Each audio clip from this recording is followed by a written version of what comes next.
अस्सलाम वालेकुम, मैं हूं सबूर अहमद ख़ान और ये आपका अपना यूट्यूब चैनल पाक बेट, जिसके ऊपर मैं आपके लिए लेकर आता हूं क्रिप्टो करेंसी से रिलेटेड वीडियोस। दोस्तों, आज की वीडियो बहुत ही इंपॉर्टेंट होने वाली है, क्योंकि आज की वीडियो के अंदर मैं आपको बताने जा रहा हूं एक ऐसी ट्रेडिंग स्ट्रैटेजी जिसका रिजल्ट जो है वो 90% है और ये मेरी अपनी टेस्टेड ट्रेडिंग स्ट्रैटेजी है। मैं इस ट्रेडिंग स्ट्रैटेजी के थ्रू जो है वो इंट्राडे ट्रेडिंग भी करता हूँ और स्विंग ट्रेडिंग भी करता हूँ, और इस ट्रेडिंग स्ट्रैटेजी के जो रिजल्ट्स हैं वो बहुत ही अमेजिंग रिजल्ट्स हैं। अब दोस्तों, आप जो है वो इस वीडियो को बहुत ध्यान से देखिएगा और जो है वो इस ट्रेडिंग स्ट्रैटेजी के अंदर परफेक्शन हासिल करने की कोशिश कीजिएगा, क्योंकि आपने अगर इस ट्रेडिंग स्ट्रैटेजी को जो है अच्छी तरह से समझ लिया तो आप जो है वो दोनों तरह की ट्रेड में जो है वो बहुत अच्छे प्रॉफिट गेन हासिल कर पाएंगे। अब दोस्तों, इस ट्रेडिंग स्ट्रैटेजी के अंदर जो है वो मैं दो तरह के जो है वो मूविंग एवरेजेस यूज़ करूँगा, दो तरह के एक्सपोनेंशियल मूविंग एवरेजेस यूज़ करूँगा, और साथ में मैं आपको जो है वो बताऊँगा ऑटोमेटिकली जो है वो सपोर्ट और रेजिस्टेंस जोन्स ड्रॉ करने का एक ऑटोमेटिक तरीका बताऊंगा। तो दोस्तों, आप जो है वो इस वीडियो को बहुत ही ध्यान से देखिएगा, कोई भी पार्ट स्किप मत कीजिएगा। तो और दोस्तों, आगे बढ़ने से पहले अगर आपने इस वीडियो को लाइक नहीं किया है तो काइंडली वीडियो को लाइक कर दीजिए, चैनल को सब्सक्राइब कर दीजिए, साथ में बेल नोटिफिकेशन के बटन को भी ऑन कर दीजिए ताकि मेरी आइंदा आने वाली कोई भी वीडियो आपसे मिस ना हो सके। तो दोस्तों, बगैर वक्त ज़ाय किए चलते हैं हम ट्रेडिंग व्यू के चार्ट के ऊपर और जानते हैं उस स्ट्रैटेजी के बारे में। अब दोस्तों, हम आ गए हैं ट्रेडिंग व्यू के चार्ट के ऊपर और यहाँ पर मैंने लिया हुआ है इथेरियम का 15 मिनट्स का चार्ट।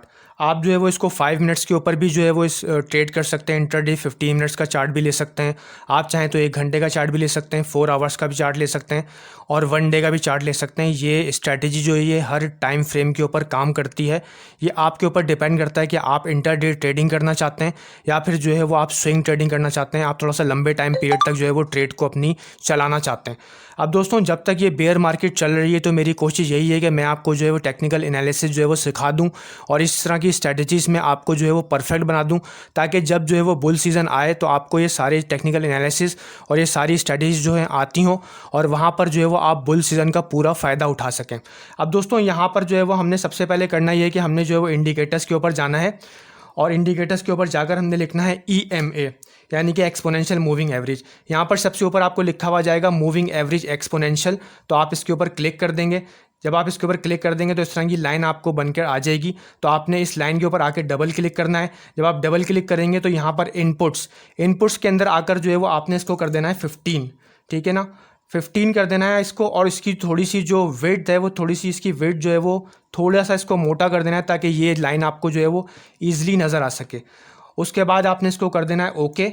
फिर आपने जो है वो एक और इसी तरह का एक्सपोनेंशियल मूविंग एवरेज लेकर आना है। फिर दोबारा इंडिकेटर्स के ऊपर जाएंगे, यहाँ पर दोबारा आके लिखेंगे EMA, और EMA लिखने के बाद मूविंग एवरेज एक्सपोनेंशियल के ऊपर आपने क्लिक कर देना है। तो जो है वो एक और आपकी लाइन बनकर सामने आ जाएगी। दोबारा से आपने इसके ऊपर क्लिक करना है। इसका इनपुट आपने रखना है 30, ठीक है ना। पहले वाले का इनपुट हमने रखा था 15 और इस वाले का इनपुट हमने रखना है 30। यहाँ पे हम 30 इनपुट कर देते हैं और स्टाइल के अंदर आके इसका कलर जो है वो चेंज कर देते हैं, इसका कलर रेड कर देते हैं ताकि पहली वाली लाइन से जो है वो थोड़ा सा अलग नज़र आए और हमें जो है वो डिफरेंस करने में आसानी हो। अब देखें दोस्तों, दो तरह के एक्सपोनेंशियल मूविंग एवरेज हमारे सामने आ गए हैं। फिर हमने करना यह है कि हमने दोबारा से इंडिकेटर के ऊपर जाना है और हमने इंडिकेटर के ऊपर आके लिखना है सपोर्ट, ठीक है। दोस्तों, पिछली वीडियो के अंदर भी मैंने आपको जो है वो ऑटोमेटिकली सपोर्ट ड्रॉ करने का तरीका बताया था, और दोस्तों मगर यहाँ पर मैं आपको ऑटोमेटिकली सपोर्ट और रेजिस्टेंस जोन्स ड्रॉ करने का तरीका बता रहा हूँ। दोस्तों, जब आप यहाँ पर सपोर्ट लिखेंगे तो जो सेकंड नंबर का जो इंडिकेटर है सपोर्ट रेजिस्टेंस चैनल्स, इसके ऊपर आपने आके क्लिक कर देना है। तो यहाँ पर जो है वो सपोर्ट और रेजिस्टेंस चैनल्स जो हैं वो बनकर सामने आ जाएंगे। अब दोस्तों, आप यहाँ पे देख रहे हैं सपोर्ट और रेजिस्टेंस की जो रेड कलर की लाइंस हैं ये बनकर सामने आ गई हैं। तो ये सपोर्ट और रेजिस्टेंस जो हैं वो जोन्स हैं, तो इनका भी आपने इस्तेमाल करना है। अब दोस्तों, यहाँ पर स्ट्रैटेजी क्या है बेसिकली, अब यहाँ पर स्ट्रैटेजी दोस्तों बेसिकली ये है कि जब यहाँ पे जो है वो मतलब जो कैंडल्स हैं वो एक सपोर्ट जोन्स के ऊपर चल रही हों, ठीक है। 15 मूविंग एवरेज जो है ये ब्लू कलर की लाइन है और जो 30 मूविंग एवरेज है वो रेड कलर की लाइन है। तो जब 15 मूविंग एवरेज जो है वो नीचे से क्रॉस करे इस 30 मूविंग एवरेज की लाइन को ऊपर की तरफ, और साथ में जो है वो एक बड़ी इनगल्फिंग कैंडल भी बननी चाहिए, ठीक है ना। इस तरह की इनगल्फिंग कैंडल बननी चाहिए जिस तरह की आप ये देख रहे हैं। यहाँ पर मैं इसको हाईलाइट कर देता हूँ। इस तरह की जो है वो इनगल्फिंग कैंडल बने तो आपने दोस्तों यहाँ पर एंट्री कर लेनी है, ठीक है। और जो है वो आपने जब ये इस तरह की इनगल्फिंग कैंडल बन जाएगी तो उसकी जो सेकंड कैंडल बनेगी वो चाहे रेड बने चाहे ग्रीन, उस सेकंड कैंडल की क्लोजिंग के ऊपर जो है वो आपने यहाँ पर एंट्री कर लेनी है और फिर जो है वो आपने अपनी ट्रेड को कंटिन्यू करना है। अब देखें यहाँ पर क्रॉस ओवर के बाद जो है वो 15 मूविंग एवरेज ने क्रॉस कर लिया 30 मूविंग एवरेज को और यहाँ पर जो प्राइस है वो ऊपर की तरफ जाना शुरू हो गई है। ठीक है, अब जैसे ही जो ये 15 मूविंग एवरेज जो कैंडल्स हैं वो 15 मूविंग एवरेज से दूर बनना शुरू हो जाएं और बिल्कुल इसके ऊपर आ जाएं, तो यहाँ पर जो है वो आप जो है वो सेल कर सकते हैं जैसी एक रेड कैंडल बन जाए और दोबारा से फिर आपने वहाँ पर बाय करना है जब से दोबारा से जो है वो नीचे से क्रॉस ओवर होगा 15 मूविंग एवरेज का। एक तो तरीक़ेकार ये है। अब दूसरा तरीक़ेकार ये है कि आप जो है वो यहाँ पर जो है वो जैसी क्रॉस ओवर हो और एक बड़ी इनगल्फिंग कैंडल बने ग्रीन कलर की और उसकी सेकंड कैंडल भी जो है वो उस मतलब क्रॉस ओवर की लाइंस के ऊपर ही बननी चाहिए, तो उस सेकंड कैंडल की क्लोजिंग के ऊपर जो है वो आपने एंट्री कर लेनी है। ठीक है ना, और उसके बाद अपनी ट्रेड को कंटिन्यू कर लेना है। और जब जो है वो क्रॉस ओवर ऊपर की तरफ से होगा, यानी कि जब ब्लू कलर की लाइन जो है वो रेड कलर की लाइन को ऊपर की तरफ से जो है वो नीचे की तरफ क्रॉस करेगी, तब आपने वहाँ पर एग्ज़िट कर लेना है। अब दोस्तों यहाँ पर जो आपको रेजिस्टेंस है बेसिकली वो रेजिस्टेंस ये बताएगी कहाँ पर आपने सेल कर देना है, क्योंकि जब जो है वो रेजिस्टेंस ऊपर की तरफ आ जाएगी तब वहाँ पर जो है वो ये चांसेस होंगे कि प्राइस नीचे आ सकती है। अब दोस्तों यहाँ पर आप देख रहे हैं हालांकि यहाँ पर भी जो है वो एक रेड कैंडल नीचे की तरफ बनी है।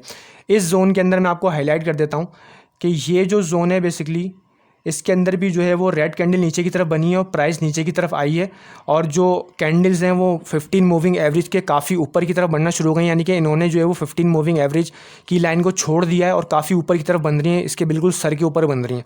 इसके बाद यहाँ पे प्राइस नीचे आ गई, मगर यहाँ पर आप देख रहे हैं क्रॉस ओवर नहीं हुआ। तो अगर आप क्रॉस ओवर का वेट करते हैं तो जो है वो आपके बड़े प्रॉफिट होने का चांस है। अब यहाँ पर देखेंगे लाइंस जो हैं वो पास आई हैं, मगर फिर से जो है वो लाइंस यहाँ पे दूर चली गई और प्राइस जो है वो और ऊपर चली गई है। अब ऊपर की तरफ देख रहे हैं कि आप ये जो रेड कलर का जो है वो एक रेजिस्टेंस जोन है, पहली दफ़ा जो है वो यहाँ पर प्राइस ने इसको हिट किया है, फिर दोबारा प्राइस नीचे आ गई है, मगर अभी भी जो है वो क्रॉस ओवर नहीं हुआ है यहाँ पर। फिर दोबारा से प्राइस ऊपर गई है, यहाँ पर एक दफ़ा से दोबारा हिट किया है और अपर विक बनी है, मगर यहाँ पर भी जो है क्रॉस ओवर नहीं हुआ है, प्राइस नीचे आ गई है। और फिर दोबारा तीसरी दफ़ा जब जो है ये प्राइस यहाँ पर ऊपर गई है और तीसरी दफ़ा जो है वो इसने हिट किया है ऊपर के रेजिस्टेंस जोन को, तो उसके बाद जो है वो यहाँ पर प्राइस नीचे आ गई, यहाँ पे क्रॉस ओवर भी हो गया और बहुत तेज़ी के साथ जो है प्राइस नीचे आ गई है। तो जैसी क्रॉस ओवर हो और एक रेड कैंडल बने, आपने वहाँ पर जो है वो अपना कॉइन जो है वो सेल कर देना है। और दोस्तों यहाँ पर आपने जो है वो इनगल्फिंग कैंडल का वेट करना है और इनगल्फिंग कैंडल जो है या तो इन दोनों लाइंस के क्रॉस ओवर के बाद ऊपर बने बिल्कुल दोनों लाइंस के, या फिर अगर इन दोनों लाइंस को काटती हुई ऊपर की तरफ बने तो इसका जो है वो तकरीबन 65 से 70% जो पार्ट है इस इनगल्फिंग कैंडल का वो इन लाइंस के जो है वो ऊपर की तरफ बनना चाहिए। तब आपने जो है वो इसकी सेकंड कैंडल की क्लोजिंग के ऊपर एंट्री लेनी है, मगर एंट्री कब लेनी है? जब ये सेकंड कैंडल भी जो है इन दोनों एक्सपोनेंशियल मूविंग एवरेजेस के ऊपर की तरफ बनेगी। और दोस्तों आपने सपोर्ट और रेजिस्टेंस के जो है वो जोन्स को ड्रॉ करना है। ये सपोर्ट और रेजिस्टेंस के जोन जो है वो आपको टारगेट आपका बता देंगे कि आपका सेलिंग टारगेट क्या हो सकता है। अब दोस्तों यहाँ पर आप देख रहे हैं सपोर्ट और रेजिस्टेंस की जो ऊपर वाली लाइन है, यहाँ पर प्राइस जो बार बार यहाँ पर टकरा कर रिजेक्ट हुई है, ठीक है, और फिर जो तीसरी दफ़ा रिजेक्ट हुई तो यहाँ पर टॉप यहाँ पर बन गया है। तो ये भी जो है वो एक बेरिश चार्ट पैटर्न होता है, ठीक है ना। तो दोस्तों अगर आपको नहीं पता कि ट्रिपल टॉप ट्रिपल बॉटम ये सारे बेरिश चार्ट पैटर्न्स के बारे में, तो ये जो स्क्रीन के ऊपर थंबनेल के ऊपर मेरी वीडियो का थंबनेल आ रहा है, यहाँ पर आप जाके ये वीडियो को देख सकते हैं। साथ में आई कार्ड के ऊपर बटन के ऊपर भी इस वीडियो का लिंक आ रहा है, तो वहाँ पर आप जाकर देख सकते हैं कि चार्ट पैटर्न्स के बारे में। और दोस्तों अगर आपको नहीं पता इनगल्फिंग कैंडल के बारे में, कैंडल पैटर्न्स के बारे में, तो दोस्तों मेरी एक और वीडियो है कैंडल पैटर्न्स के बारे में, जिसका जो है वो थंबनेल स्क्रीन के ऊपर आ रहा है। दोस्तों ये वीडियो भी आप जाकर देख सकते हैं। और दोस्तों अगर आपको नहीं पता कि ये ट्रेडिंग व्यू को किस तरह इस्तेमाल करते हैं, दोस्तों आप ट्रेडिंग व्यू के ऊपर भी मैंने वीडियो बनाकर रखी हुई है, इसका भी थंबनेल आप स्क्रीन के ऊपर देख रहे हैं। ये वीडियो भी आप जाकर जो है वो देख सकते हैं और ये सीख सकते हैं टेक्निकल एनालिसिस, ट्रेडिंग व्यू को इस्तेमाल करना है, सारी चीज़ें। अब दोस्तों इस स्ट्रैटेजी को जो है वो आप इंट्राडे ट्रेडिंग के अंदर भी यूज़ कर सकते हैं और आप जो है वो बड़े टाइम फ्रेम के अंदर स्विंग ट्रेड के लिए भी यूज़ कर सकते हैं। दोनों ही जो है वो मतलब कंडीशंस के अंदर स्ट्रैटेजी के रिजल्ट जो है बहुत अच्छे हैं। उम्मीद है कि आपको स्ट्रैटेजी जो है अच्छी तरह समझ में आ गई होगी। अब दोस्तों आपने करना है कि स्ट्रैटेजी को जो है वो टेस्ट करना है, मुख्तलिफ चार्ट्स खोलना है, मुख्तलिफ कॉइन्स के जो है वो चार्ट्स खोलना है। और अगर आप स्टॉक्स के अंदर ट्रेड करते हैं तो आप स्टॉक्स के अंदर भी स्ट्रैटेजी को इस्तेमाल कर सकते हैं। आप जो है फॉरेक्स में भी इस्तेमाल कर सकते हैं। आप कमोडिटी के अंदर, ऑयल गैस के अंदर भी इस स्ट्रैटेजी को ट्रेड करने के लिए इस्तेमाल कर सकते हैं और किसी भी टाइम फ्रेम के अंदर आप इस स्ट्रैटेजी को इस्तेमाल कर सकते हैं। मगर आपने जो है स्ट्रैटेजी की अच्छी तरह से प्रैक्टिस करनी है और इस स्ट्रैटेजी के अंदर जो है वो आपने बिल्कुल परफेक्ट हो जाना है। ठीक है दोस्तों, तो उम्मीद है कि आपको स्ट्रैटेजी समझ में आ गई होगी। दोस्तों मिलते हैं आपसे अगली वीडियो के अंदर। अल्लाह हाफिज़, goodbye and see you.